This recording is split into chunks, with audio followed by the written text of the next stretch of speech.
Tamu saya sekarang adalah Febrian Agung Budi Prastyo. Iya. Umur berapa, Febrian? Umur sekarang 27 tahun. Di sini disebutkan Anda direktur utama sebuah perusahaan, kemudian komisaris di 9 perusahaan. Alhamdulillah. Luar biasa, padahal umur 27 tahun. Iya. Febrian Agung Budi Prasetyo, seorang pria muda yang berusia 27 tahun ini merupakan pria kelahiran Solo yang dibesarkan dalam keluarga sederhana.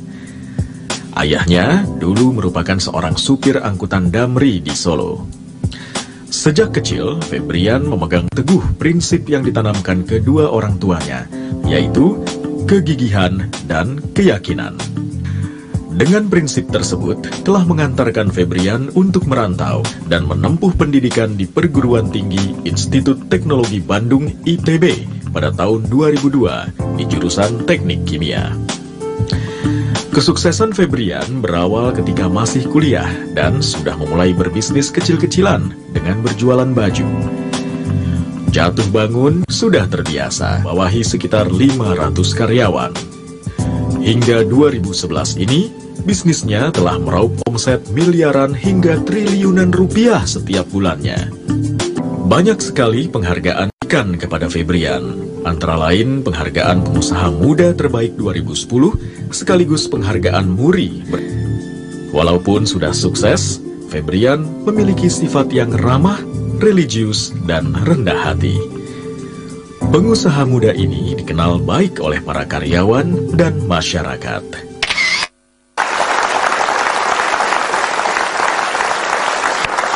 Febrian, pasti banyak di antara kami semua di sini tidak percaya ya. Terus apa yang Anda lakukan? Jangan pernah malu untuk mencoba. Jangan pernah malu untuk kita jualan. Jadi kalau saya lihat banyak pengusaha-pengusaha sukses ya, itu dia dari jualan apapun Pak. Gitu. Dari jualan itu dia kenal dengan banyak orang. Tidak semua orang, terutama dalam usia muda, bisa sukses dalam berbisnis ya.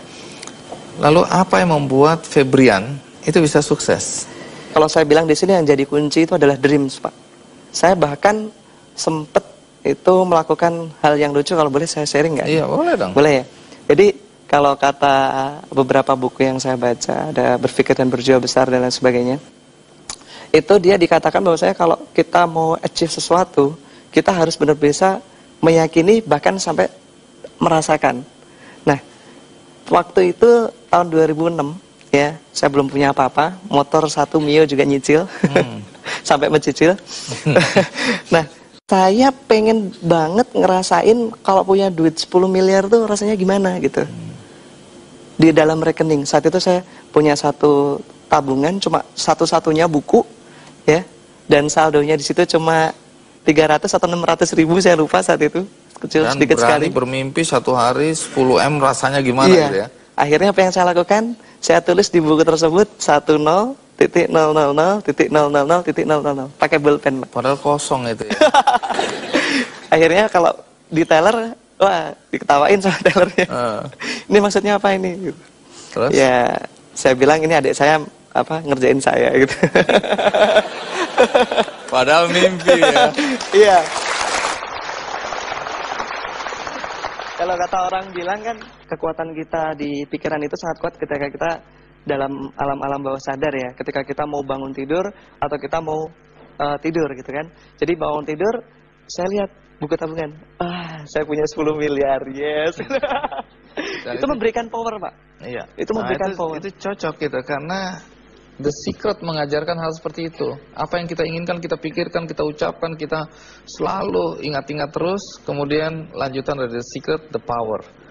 Jangan-jangan Anda pembaca buku ini ya? Saya baca bukunya, saya lihat filmnya, saya sampai nangis Pak. Karena di situ dijelaskan kok mirip sekali yang saya lakukan Pak. Nah, sekarang pertanyaan terakhir yang selalu saya ingin tanyakan. Apa nasihat Anda pada anak-anak muda dalam konteks berbisnis? Untuk berbisnis seperti yang saya sampaikan tadi, yang paling penting adalah kita mau dulu. Mau, kemudian dari kita mau tersebut bagaimana kita bisa membuatnya jadi satu dreams yang bulat gitu. Jadi mimpi yang utuh bulet, gitu utuh. yang Caranya pas. gimana? Pernah nggak kita semua mencoba untuk menuliskan dream kita? Nah, itu jarang Pak. Jadi nulis saya umur sekian mau gimana, dan itu saya punya temen yang melakukan itu dan hasilnya luar biasa gitu. Jadi banyak sekali ya ketika kita mau, kadang-kadang kan seperti banyak orang bilang ya, ketika kita pas kecil kita punya dreams banyak sekali, kita punya impian besar, tapi ketika kita banyak tantangan dan sebagainya hilang semua. Nah, supaya nggak lupa, kita tulis. Dan manusia itu makhluk visual, Pak. Kalau kita suruh, Pak jangan bayangin gajah, apa yang Bapak bayangkan? Gajah, gitu kan. Manusia itu makhluk visual, jadi kita harus berani memvisualisasikan dream kita dalam bentuk gambar-gambar. Ini yang saya lakukan itu pas saya di kampus ya, ke kampus juga jalan kaki dari rumah. Tapi saya tuh hobi banget ngoleksi foto-foto mobil, BMW, Mercy, Ferrari gitu ya. Saya tempel di binder kuliah saya, sampai teman-teman saya bilang, ini aku akan punya ini. Sakit ini orang. Bahkan ada satu yang lucu nih Pak. Kalau kata orang itu, ini saya dengar dari trainingnya Pak Tung Desmuaringin, itu kalau kita mau menerjemahkan impian ke alam dan bawah sadar kita, itu kita lakukan afirmasi dengan gerak, namanya incantation. Nah itu dengan gambar-gambar tersebut Pak, itu kalau bangun tidur itu saya muter lagu kenceng, yang lagu tersebut bisa memotivasi saya, sambil saya lihat gambar-gambar impian saya tersebut, sambil saya loncat-loncat Pak di dalam kamar kos. Loncat-loncat sambil teriak-teriak, saya pasti sukses, seperti itu.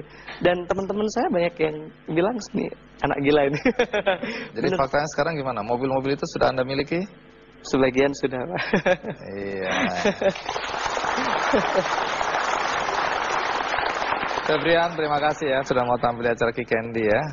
Inspiratif sekali, karena banyak hal yang ternyata itu sudah ada di buku ini. Buku ini buku yang luar biasa karena lanjutan dari The Secret. Jadi The Power ini akan jadi milik Anda satu-satu. Wah.